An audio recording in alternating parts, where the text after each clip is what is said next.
Toppers of any exam ace it by employing some hidden techniques.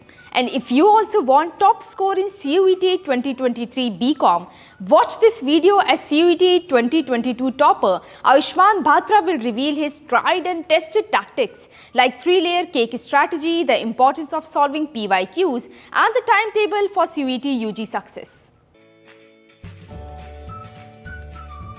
Solve mock test, उसमें analyze करो. Analyze as in एक repository, उसको क्या बोलते हैं, कलेक्शन बोलते हैं. कलेक्शन ऑफ मिस्टेक्स बना के रखो कि every day you solve a mock. 10 question या 15 क्वेश्चन यू लीव अनअटेम्प्टेड, जो कि ऑब्वियसली 50 में 40 करना है, 75 में 60 करना है, stuff like that.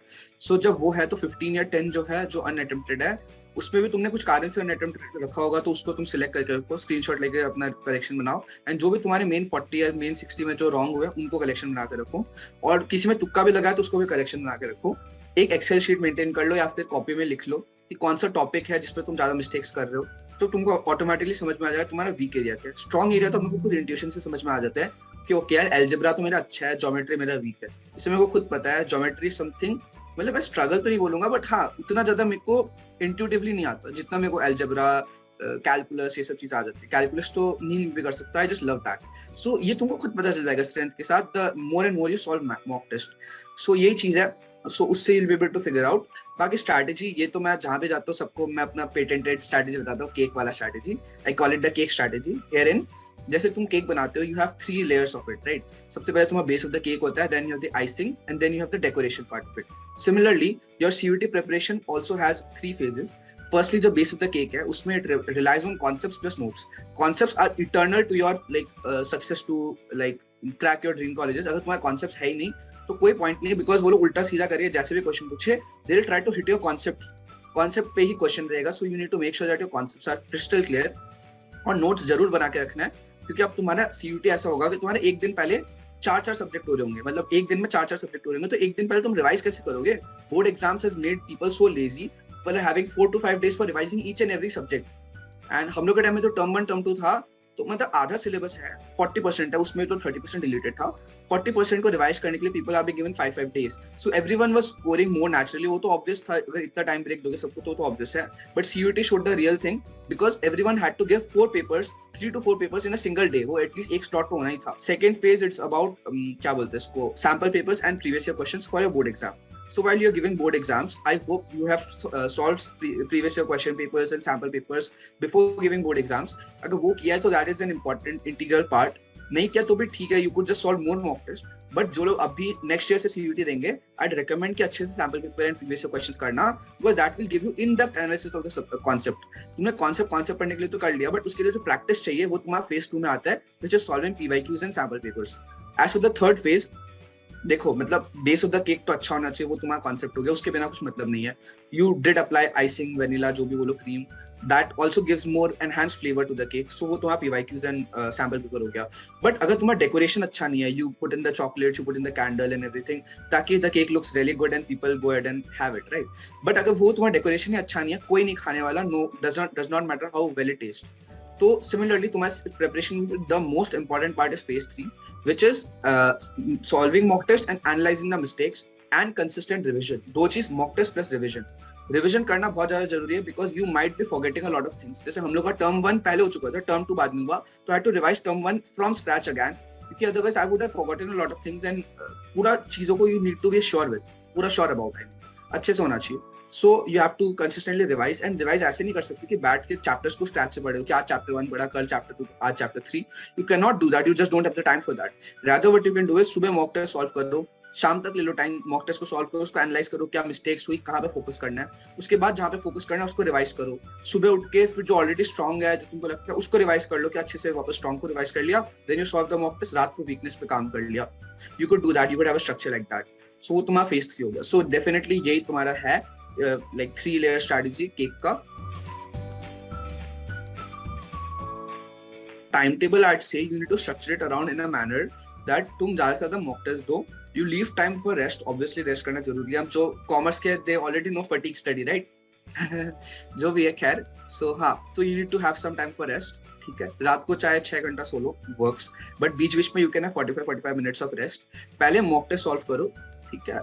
You could have it in 2 slots, ठीक है. like I had 7 subjects, so I have to divide it into 2 slots every day, 4 subjects एक साथ, 3 subjects एक साथ. Obviously अगर 4 subjects है तो सबको एक साथ दो, you need to increase your setting power, क्योंकि नहीं तो तुम एग्जाम में बोर हो जाओगे, बोलोगे यार इतना तो आज तक मैं कभी बैठा ही नहीं, मेरे को बुला के तो मेरे को रील्स देखने हैं, आधा घंटा पढ़ लिया, मेरे को रील्स देखने हैं, दो मेरे को फटाफट.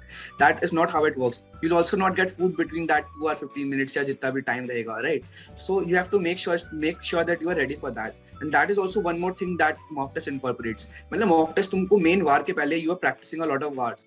जैसे विराट कोहली को आईपीएल के पहले नेट प्रैक्टिस करते हुए देखा है ना, वैसे तुम अभी नेट प्रैक्टिस करके जा रहे हो, you will be like acing sixes in the main match, and फिर कमेंटर्स बोल रहे होंगे कि ऐसा लगता है ये तो स्टेडियम में मतलब बैठे बैठे फॉर्म में ऑलरेडी वहां पे फॉर्म में करके आया, वो जो कि तुम ऑलरेडी करके रखोगे ना, नेट प्रैक्टिस करके तुम ऑलरेडी फॉर्म में रहोगे, एग्जाम में आके you will be hitting sixes from the first ball itself. So you have to make sure that you are capable of that. So उसके लिए पहले से मॉक टेस्ट सॉल्व करो, ये सबसे इंपॉर्टेंट है. सो मॉक टेस्ट के लिए यू हैव टू गिव जितना भी टाइम है, 45 मिनट्स रेस्ट ले लो, देन मतलब 45 मिनट्स का रेस्ट हो गया, then you could spend at least 1 hour on analyzing.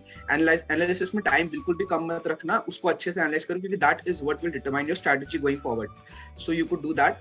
Analysis के बाद में जो भी वीक एरियाज उस पर वर्क करो. You could watch a YouTube video stuff. अब जैसे मैंने कुछ यूट्यूबर्स को you can follow if you watch that. If you have like do not forget to self study in the mids of coaching and everything, या YouTube पे भी देखना. Self study is the most important. बाकी सब चीजें तुमको direction provide करे which is very important, but तुम्हारा जो मैग्नीट्यूड है वो तुमको डालना पड़ेगा. सो मैं ये बोलता हूँ टीचर्स बहुत हेल्प करते हैं. Teachers are your like success में, ये भी मेरा पर्सनल कोट है, success is a vector quantity, it requires both direction and magnitude. मतलब I am a maths lover, so मैंने इसको ऐड कर दिया. वेक्टर क्वांटिटी बेसिकली क्या होता है, इसमें डायरेक्शन एंड मैग्नीट्यूड दोनों होता है. So magnitude represents your hard work, direction represents जिस जर्नी में तुम जा रहे हो, किस एरिया पे तुम अपने एफर्ट्स को फोकस कर रहे हो, कॉन्सेंट्रेट कर रहे हो. सो टीचर्स, कोचिंग या यूट्यूब जहाँ पे देखो, it would help you to like provide guidance कि तुम किस एरिया में अपने एफर्ट्स को डालोगे, एंड जो मैग्नीट्यूड ऑफ एफर्ट्स है वो तुमको खुद को डालना पड़ेगा. मॉक्स एंड पीवाईक्यूज ये तुमको पहले ही रेडी कर देते हैं मेन वार के लिए. बिकॉज देखो तुमको सबसे मेन दिक्कत क्या होगी मेन एग्जाम में, you will be panicking a lot कि oh my God today is the day that will define my career, आज अगर कुछ मिस्टेक कर दिया तो बर्बाद हो जाऊंगा ये वो. बट अगर तुम पहले से मॉक टेस्ट दे दोगे ना, तो तुम्हारा एक टेंशन जो वो एलिवेट हो जाएगा, वो कम हो जाएगा कि okay I have given this, I got this, I have done this like multiple times. Personally as for the number of mocks, I say depends on you itself. मैं बहुत पहले से दे रहा हूँ, so I personally did around 30 to 40 for each. Maths and English का 40, general test का 30, फिर आई गेस एंटरप्रेन्योरशिप का अराउंड 20 था, बाकी सबका 30 के अराउंड ही था. इन जनरल 150 प्लस मॉक्स तो थे ही, मतलब सबको total if you were to do that, क्योंकि मैं 7 सब्जेक्ट्स थे ना, so that was a lot, but I ensured मैं सब में मॉक्स बहुत सारे. You could personally if you have less subject still you could just do 20 to 30, that also works. 30 भी करो तो इंग्लिश एंड मैथ्स का कर लो अगर मैथ्स है तो, and if you want to like dedicate that effort to maths, क्योंकि maths does require lot of efforts, तो मैंने उस पर 40 डाला था. एंड इंग्लिश में I wanted to be crystal clear कि एक भी मिस्टेक नहीं करना. उसमें अगर गया तो वो तो हर चीज में कंपल्सरी इंक्लूड हो रहा है, बीट स्टीफन, सुखदेव, एसआर, तो उसमें तो मैं मिस्टेक कर ही नहीं सकता. That is why I give a lot of मॉक्स. So that is what I would answer about the number of mocks. As for why it is important, मैं यही बोलूंगा, तुम्हारा जो पैनिक वगैरह है वो हट जाएगा. तुम जो मिस्टेक्स एक्चुअली एग्जाम में जाके करने वाले थे वो तुमको पहले ही मिल चुका है कि तुम ये मिस्टेक करके आने वाले थे. सो अब बस ध्यान रखो ना कि मिस्टेक नहीं करना है. तो मैं रिपोजिटरी बनाने क्यों बोल रहा हूँ, तुम उसको एग्जाम के लिए रिवाइज करके चले जाओ कि okay I made this mistake, यहाँ पे सिली मिस्टेक हो गया, ये कैलकुलेशन मिस्टेक हो गया, ताकि तुम उसको एग्जाम में रिपीट नहीं करो. कि solve every mock test as if it's a final exam, and solve your final exam as if it's just a mock test. ठीक है, ये एक और कोट है.